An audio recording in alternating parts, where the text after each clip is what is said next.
जय गुरुदेव, जय महाकाली। आप सभी साधकों का जय महाकाली ज्योतिष केंद्र के आपके अपने चैनल पर स्वागत है। जीवन में कई बार बहुत सारी समस्याएं आ जाती है, फिर आप उस समय अलग अलग साधनाओं के पीछे दौड़ते हो कि किस साधना को करें, किससे हमारी समस्या का निवारण होगा, या फिर अलग अलग ओझा बाबा आदियों के पास दौड़ते रहते हो। देखो, जीवन में कोई मंत्र या प्रयोग ऐसे सिद्ध कर लेना चाहिए, जब भी कोई समस्या है हम उसका अनुष्ठान करें और उस समस्या को दूर कर दें।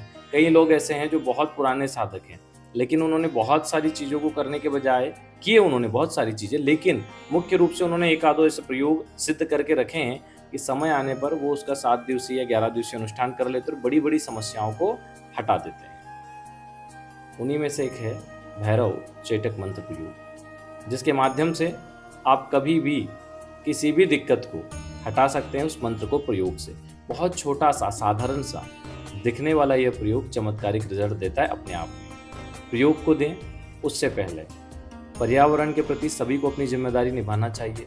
तापमान दिन प्रतिदिन बढ़ता जा रहा है और सुनने में तो यहाँ तक आया है कि देश के कई हिस्से जैसे चेन्नई आदि में वाटर लेवल कम से कम 1500 फीट से भी नीचे चला गया है।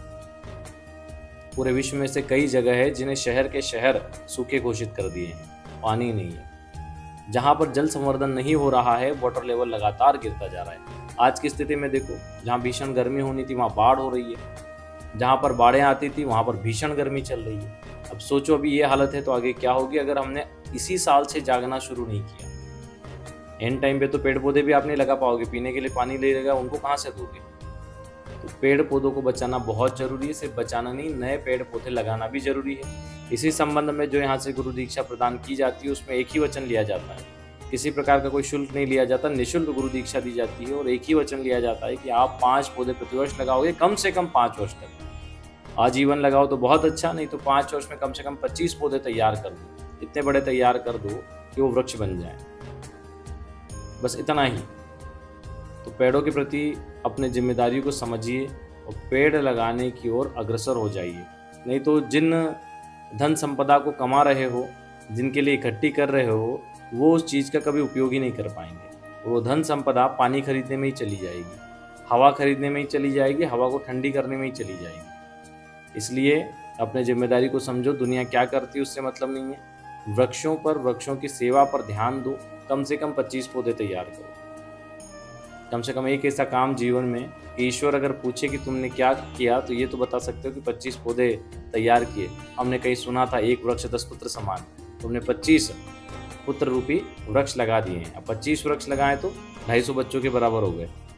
तो कहने का मतलब है कि एक बच्चा अपने माता पिता के लिए पिंडदान आदि क्रियाएं करता है, उनको वैतरणी पार लगाता है, लेकिन एक वृक्ष 10 पुत्रों के समान है, क्योंकि वो आजीवन शुद्ध हवा जिन जिन लोगों को देता है, जो उसको ग्रहण करते हैं, उनका भी पुण्य लगाने वाले को मिलता है। उसकी छांव में बैठने वाले को जो बैठता है उसका पुण्य भी लगाने वाले को मिलता है। तो उसमें से कोई फल लगते हैं वो कोई खाता है, उसका पुण्य भी मिलता है। कोई फूल तोड़ के भगवान को चढ़ाता है, उसका पुण्य भी मिलता है। यानी आप रहो या ना रहो, एक ऐसा इन्वेस्टमेंट है जो पुण्य रूपी इन्वेस्टमेंट आपको हमेशा मिलता रहेगा। आपके बच्चों को आप करोड़ों अरबों रुपए की प्रॉपर्टी दे दो, वो साल में एक आध बार आपको याद करेंगे श्राद्ध के समय, वो भी जल्दीबाजी में। दान कर दिया तो कर दिया, नहीं तो कोई बात नहीं।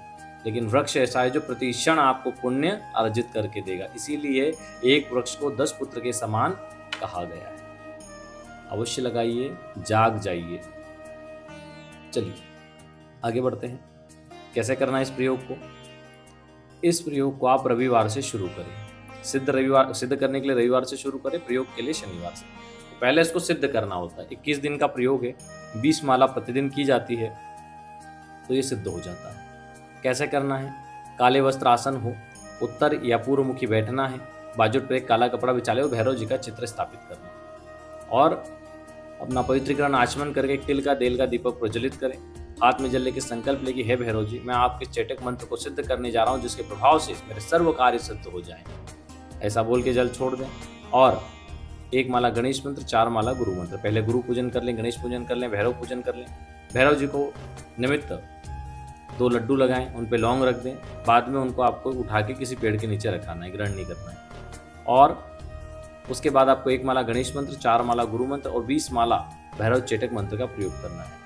इस प्रकार जब आपका 21 दिन पूरा हो जाए, तब 22वें दिन आपको हवन करना है। अगर मंगलवार हो उस दिन तो छोड़ दें और अग्निवास देख के करें तो ज़्यादा अच्छा है। 22 के बजाय भले 23 या 24 दिन भी कर सकते हैं, लेकिन नियम आपको पूरे रखना पड़ेंगे। ब्रह्मचर्य का पालन, जमीन पे शयन, एक समय भोजन, बिना लहसुन प्याज का, किसी पे गुस्सा नहीं करना, अपशब्द नहीं बोलना, किसी का दिल नहीं दुखाना, ठीक है। और इस प्रकार से आप उस अनुष्ठान को पूरा करेंगे। फिर उसके दशांश हवन करेंगे। 4000 मंत्रों से हवन होगा। हवन के लिए घी का प्रयोग करेंगे, काली तिल का प्रयोग कर सकते हैं, जौ का प्रयोग कर सकते हैं, चावल ले सकते हैं, ठीक है। तिल से आधे चावल, चावल से आधी जौ से आधा घी।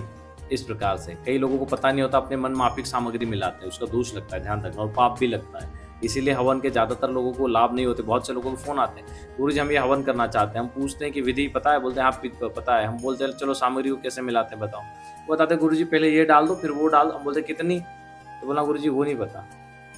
तो ऐसी बहुत सारी गलतियाँ। हम पूछते कौन सी लकड़ी से करोगे इस हवन को, वो भी उनको नहीं आइडिया है। कौन से हवन में करोगे, वो भी आइडिया नहीं। तो क्या होता है, जिस चीज़ का ज्ञान नहीं है तो उसको क्यों करते हो? देवी देवताओं के सात्विक हवन हमेशा मिट्टी या तांबे के पात्र में ही किए जाते हैं। बहुत से लोग लोहे में करते हैं, वो लेते ही नहीं देवी देवता। तो चीज़ों का ध्यान रख के करो। चलो मंत्र को नोट कर लो। ओम नमो भैरवाय स्वाहा, यह मंत्र है। जब मंत्र सिद्धि हो जाए, दशांश हो जाए, तो आप कन्या भोजन या ब्राह्मण भोजन करवा दे अपनी क्षमता के अनुसार 1, 3, 5। अगर नहीं हो तो सामग्री, खाने की जो कच्ची सामग्री होती है वो ब्राह्मण देवता को दान कर दें, जैसे गेहूँ, चावल, तेल, घी आदि। फिर जब भी आपको उसका प्रयोग करना हो, इसी प्रकार से अपनी चौकी लगाएं, हाथ में जल लेकर अपने काम सिद्धि का संकल्प ले लें और 11 दिन का अनुष्ठान करें। 11 माला या 21 माला प्रतिदिन। अगर 21 माला करें तो ज़्यादा अच्छा है, और 21 माला आपने अगर 11 दिन का संकल्प लिया वो आपका कार्य जरूर सिद्ध होगा। छोटा सा प्रयोग है, लेकिन चेटक प्रयोग बहुत तेजी से काम करते हैं, बहुत फटाफट काम करते हैं। तो इसलिए अपने प्रत्येक कार्य की सिद्धि के लिए इसको सिद्ध करके रखो।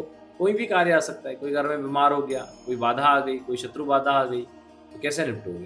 तो प्रयोग के माध्यम से उस समस्या से निपट सकते हो। चलिए आज के लिए इतना ही। जो लोग अपना कुंडली विश्लेषण या ऑरा स्कैनिंग करवाना चाहते हैं, जीवन की समस्याओं का पता लगाना चाहते हैं और स्टेप बाय स्टेप उनका निवारण करके जीवन को समृद्ध बनाना चाहते हैं, तो कुंडली विश्लेषण और ऑरा स्कैनिंग जरूर करवानी चाहिए। कुंडली विश्लेषण या ऑरा स्कैनिंग के लिए नीचे नंबर दिया गया है, उस पर संपर्क कर सकते हैं। जय गुरुदेव, जय महाकाली।